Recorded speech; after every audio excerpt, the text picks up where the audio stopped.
Qu'est-ce que ça va changer pour vous concrètement? C'est clairement une grande amélioration. Aujourd'hui, les données de géolocalisation, vous avez, pour ce qui concerne les téléphones portables, une triangulation, une précision de 2 km, donc une triangulation des antennes, qui permet d'avoir approximativement une zone dans laquelle se trouve la personne qui appelle, mais on n'a pas une localisation précise. Plusieurs centrales en Suisse ont développé pour améliorer cela. C'est au fait l'envoi d'un SMS à un smartphone qui appelle la centrale, et si la personne clique donc sur ce SMS, ça nous renvoie au fait la position. Donc c'est pas du tout automatisé. Donc la grosse différence, c'est au fait l'automatisation. Aujourd'hui, nous avons à peu près 80% des appels à la centrale 144 qui proviennent de smartphones. Donc ça veut dire que dans 80% des appels, nous aurons une localisation précise et immédiatement disponible du lieu où se trouve l'appelant. C'est un système normalement qui est entièrement automatisé, c'est-à-dire que quand vous appelez, au fait, il y a les informations de localisation qui sont envoyées dans un serveur et la centrale va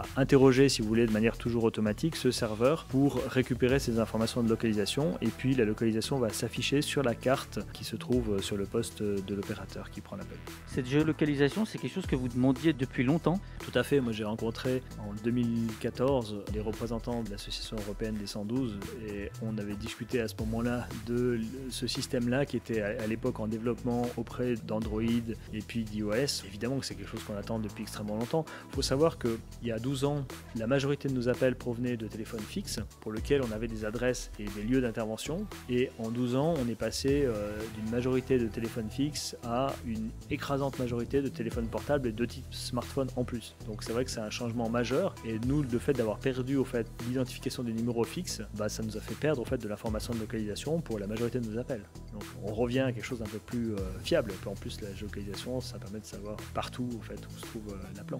Avec l'entrée en vigueur de cette mesure au 1er juillet 2022, quel problème pourrait apparaître? La question de la protection des données. J'imagine que dans les téléphones, il doit y avoir une manière de désactiver de manière absolue la localisation pour les gens qui ne veulent absolument pas être localisés. J'imagine que ça a été prévu par le législateur et puis les gens qui développent ces programmes. Après, il ne faut pas oublier une autre chose aussi, c'est que les gens qui appellent aussi parfois et même relativement souvent pour d'autres personnes, et ces autres personnes ne sont pas forcément à l'endroit d'où la personne appelle. Donc il faut juste faire attention de s'assurer qu'au fait l'intervention se passe bien à l'endroit où se trouve la localisation qu'on a reçue.